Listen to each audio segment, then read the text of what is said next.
I'm good, man. How are you? It's been a while Yeah, it's been a since we fast year. last chatted. Yeah, I think it must have been about 2024 when maybe I last talked to you. yeah, when Random 3 came out. Yeah, that's right. Yeah. Yeah. So since then, how have things been musically? Uh, Wild, to say the least. I mean, working with all these different sonic worlds really has been pushing me. And I played my first show, so that was pretty exciting. Oh, cool. Yeah. First show. How did that go then? Yeah, it went well. I was actually in the booth the whole time, so the audience couldn't actually see me, but they could hear me. So I had a little bit of a, you know, anonymity, Yeah, a bit of a mask to dead mouse yourself or thing going something. on. Yeah, that's kind of a good way to kind of first do it, then, isn't it? Kind of Right, having a bit of a mask to yourself right, before you do. So the last time we met, it was random free, wasn't it? Is that right? right. Yeah, Back in 24, I think. yeah. It's Um, crazy to think it's been that long. yeah, it's been 2 years, and since then, have you done any music between this and Random Music Volume 4?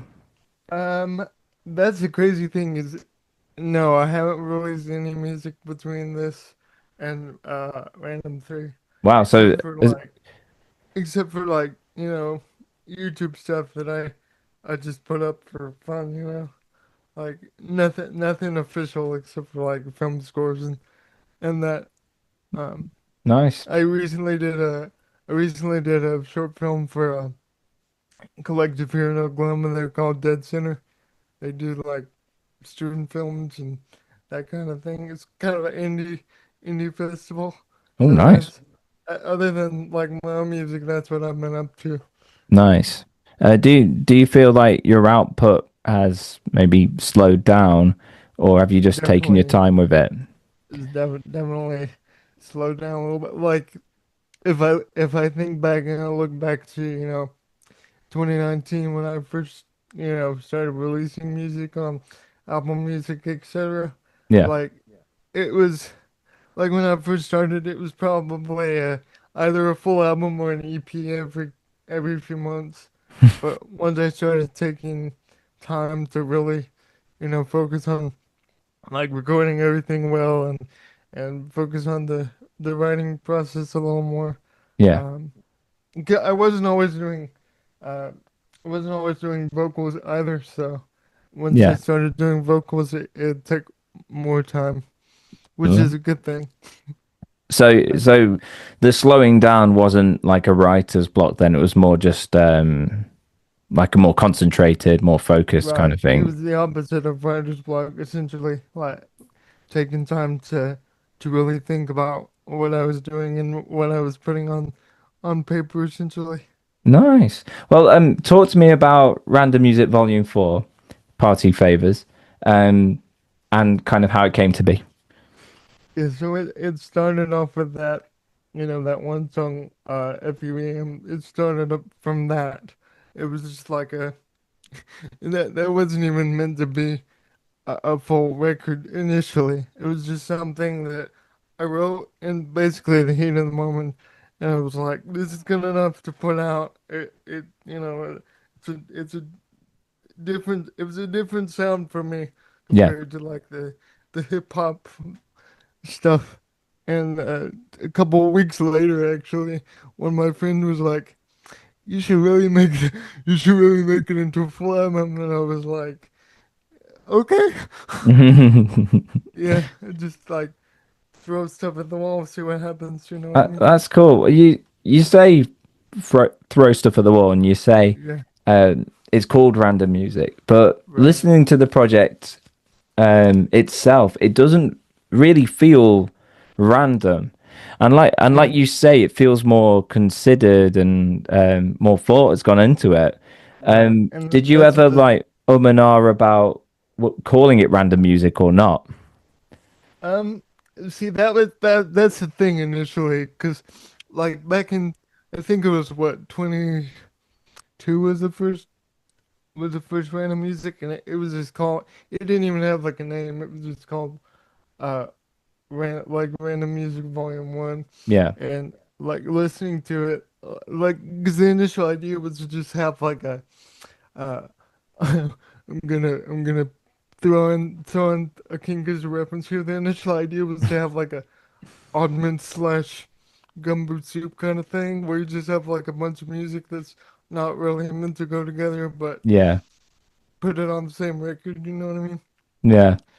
But I But mean, as it started, it kind of morphed into something yeah. more Well, you could uh, probably see it as more like Armin and Gatherum from King Gizzard, right, where it is a bunch of random tracks, but they seem to like work together in its own like right, cohesive thing.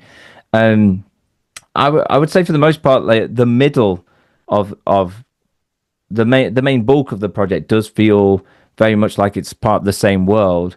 Only really the beginning and end tracks feel quite different because they do feel like the other King Gizzard thing. What's it called? right. That Uh, was my ex because I don't have enough material in that vein to warrant a full record yet. But yeah. that was my excuse to throw in some throw Was in it some Murder of the Universe verse King Gizzard reference? And reference. Oh, yeah. and the record you were thinking of with the narration is Eyes Like the Sky. Oh, Eyes Like the Sky. I said Murder of the Universe. No, it's that's metal. Yeah, Eyes Like the Sky. Have you ever thought about trying to do something like Do Eyes Like the something. Sky, but as a full project?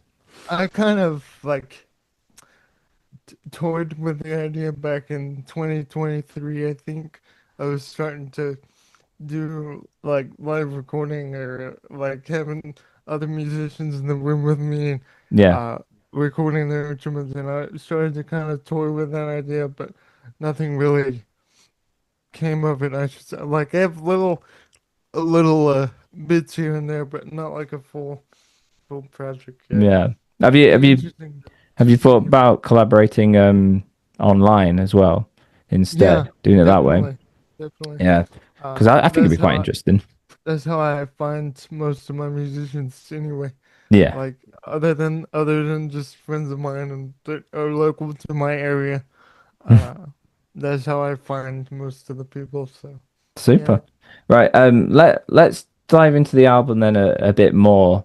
First of all, starting with integration. So, can you explain kind of the background about that track? right. So back to what I said earlier. This is my excuse to throw in some like Hand Diary Murder of the Universe influence, and I wanted to experiment with that sound for a while. It's like, Mm, because I would ask myself what would appear if I was to do, excuse me, if I was to do that sort of thing. And integration is what came of it. What essentially though, interestingly, I mean, I actually brought in other writers because it turned out to be more like because I ended up having to write more words than I'm used to. So I was going to say, yeah, there's a very kind of long script, isn't there, going on right, for these narrated sections. but It's quite like you interesting because, said, if it sorry, was go a on. full if it was a full record, I would have more time to spread it out. Like if you look at, I know we keep talking about Murder of the Universe, but if you look at Murder of the Universe, it's got that whole, I think it's like 6 songs, four to 6 songs where they're like really short, and there's like little bits of Yeah, narration, and then it just keeps building and building yeah, to the last track. yeah. I can see that you kind of wanted to try and do that live sound type thing Right. with that. Like So with the like I said, more live instruments and bringing on a live drummer yeah, for the first time on a record is, well, technically not the first time in my career, my music career, bringing on a live drummer, but in an official sense, like on a full record, this is yeah, my first time working with live drums, so I learned a lot in the process too about like mm, recording properly and how things are supposed to be mixed and like where I could make creative liberties with the drum sound and Yeah. other stuff. And I'd say same for me when I'm producing things. I produce a lot of stuff, but I don't spend a lot of time with live drums as much as I'd like to. It's a completely different world trying to mix those in, isn't it? Um, Right, yeah. definitely, because you have to think about like, how does the room sound? How like Oh, the what space. Yeah. mics are they using and how different does each mic sound? Because I was lucky enough, the drummer I worked with, Santiago, he's from Argentina, and I was lucky. He's like a professional, like session musician, so I was lucky enough to be spoiled with like many different, like not just four mics, because essentially, like the way I would approach recording drums, especially with the King Gizzard influences, like less mics for more drums. So like having one overhead for all the cymbals instead of two or four. Um, Yeah. I but mean, I the was beauty lucky of enough. King Gizzard's drums is the production doesn't have to be industry standard, does it? There's a time when Right, there was two drummers, so they would like pan one set of drums left and one set of drums right. right, And then even down to their very first few albums, they were mic'd up using iPhone microphones. So right on 12 More Brews, yeah, yeah, yeah. I think it was. Yeah. So it starts with that King Gizzard inspiration, and then I'd say it goes into what I'm more familiar with from Logan Hobart, the 100 Gex style inspiration songs Right, like My Brain and Mixed Deck and Party Favors. They do delve into different worlds. Like Party right, Favors delves into a bit of Charlie XCX influence as well as King Gizzard um, inspiration, but it does kind of stay more towards that kind of realm. Um, right. I don't And know the if you'd thing with agree with that or. yeah, yeah, definitely. And I was gonna say the thing with this record that I wanted to kind of focus on was not being afraid to slap things together that don't necessarily always belong. Like you mentioned in your interview that I mean your review that like you were interested to see how how we go from Trail XCX back to King Gizzard back to like all these different uh influences that come Yeah. down into this sort of mud, but in a good way, you know what I mean? Yeah, I know. I love that. And I think these days, especially when there's so much genre blending out there, there needs to be some kind of interesting mashing together of genre types. Um, Right, and I think we talked about last time how like making music more saturated. Like there's so much more music out there now compared to let's say 20 years ago. yeah, It's hard to stand out, or it can be hard to stand out unless you do yeah. stuff like that. Not be afraid to uh, stick genres together and Yeah, try something experiment. new. Yeah. I do think what's changed since we last talked though is that there seems to be, at least in my opinion, more of a pushback against the industry standard hyper produced stuff because of AI Right. and how that sounds and people preferring a more humanized touch to their music. Mm. Which then for independent artists is actually quite a nice thing because we can't afford the industry standard production and everything in a way. Right. So it So it gives us we do some our like best. yeah, it gives us some room to kind of sound more human and you come across Right. as And human. that's what makes human is like having, especially in the music industries, like the imperfections.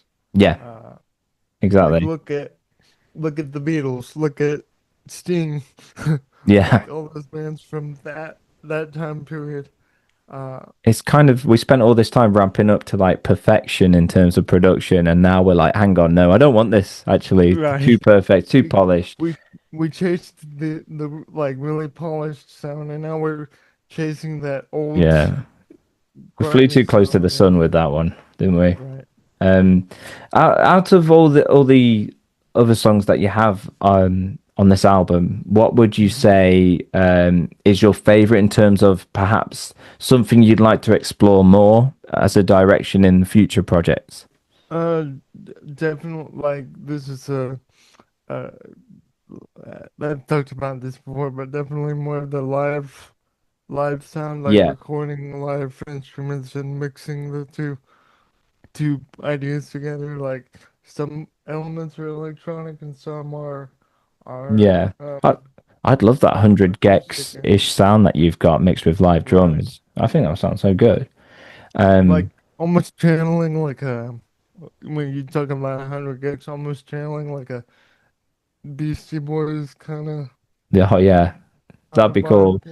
And that Beastie Boys vibe is kind of in at the moment with artists such as like JVB, Joey Valentine Bray, Right. bringing that back. But yeah, there were definitely some like standout ones for me. Single strap backpack being a nice kind of but a really nice hook to it. Um, Honestly, the funniest thing about that one, I almost didn't put it on the record. really, I was almost like the recording process was like, I got this instrumental that's done, and now what the yeah, heck am I gonna do with it? And then I start recording vocals. I'm like, okay, this might work.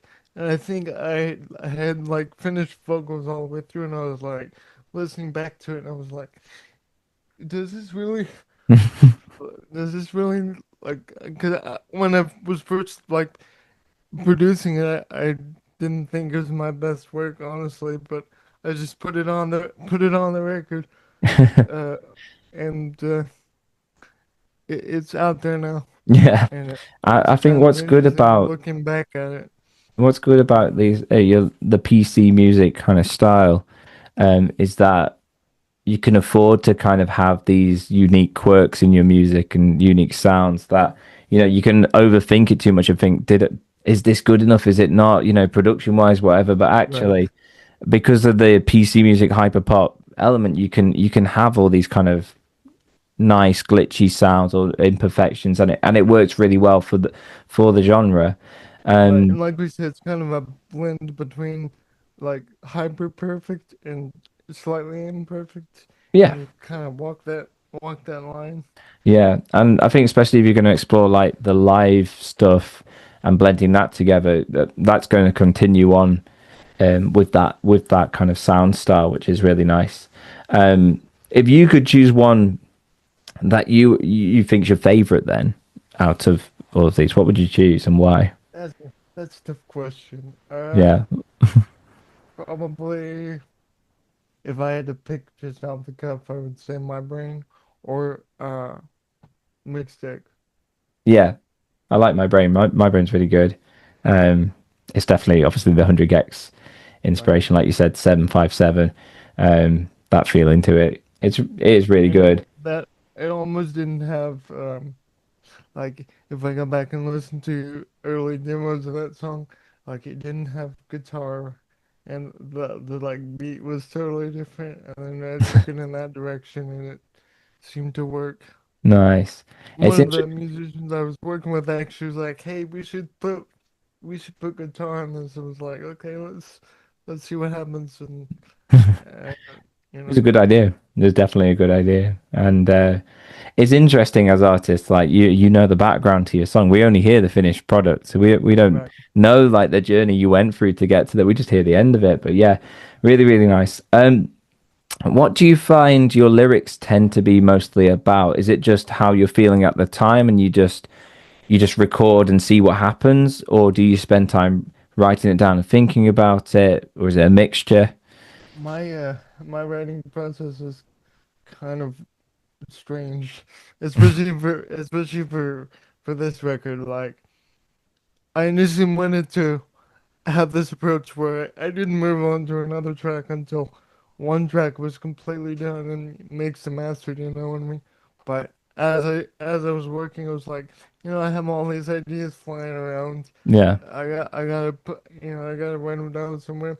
But it goes back to what you said. I think most of my lyrics are about like how I feel, what's going on, in internal like things that I don't say out loud, but I say in my music. I think Yeah. that's a good way to look at it. I see a lot of maybe themes of maybe like almost sadness, isolation, those kind of things they creep through. Not in Right. every song, but No. definitely comes in, and then some like maybe kind of relationships that haven't gone to plan, those kinds of Right. things. Um, Looking back at most of my music with vocals anyway, I realized that I don't have a lot of quote unquote happy or positive music, but I feel like that's a uh good space to be this kind of honest place when it yeah, comes to the lyric writing and that's good. It not being afraid to say, whatever.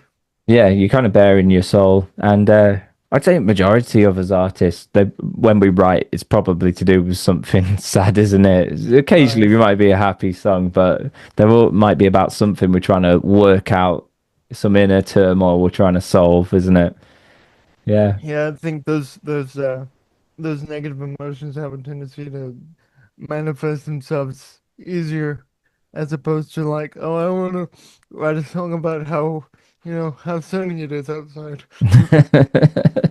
And I've done songs like that when I'm feeling right, but they're harder to write about than the sad ones, unfortunately, aren't they? So yeah, so what is next for you then? Are you going to have another 2 years before the music, or is it going to be Hopefully not. three, four? Hopefully not.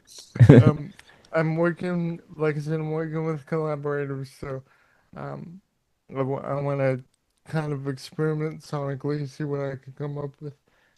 Speaking of the live stuff, I've been even toying with the idea of like a 60s, 70s funk inspired record, like Ooh, doing doing that something totally different.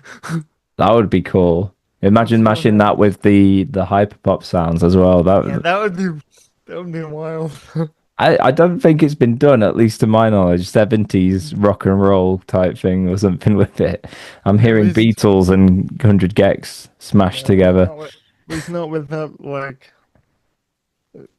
outside of the extent of like taking a sample and chopping it up and using it in a track. Yeah. This would be like like I said, just sticking the two things together and see what happens. Whether they, whether they have to be held together with, you know, staples or duct tape or whatever. However you get it to stay together. Yeah, that's exactly. Well, I look forward to it. So guys, if you want to check out Logan Hobart's album, it's Party Favors Random Music Volume 4. It's linked in the description down below, so do go and check it out. And also check out my reaction to this album as well to see what I thought about it. Thank you for coming on, and Yeah, thank you again for having me. It was good to be back on the show. thank you very much. Yeah, and take care, and I hope to see you again for the next one. You too. See Bye. you in 2 years. Bye.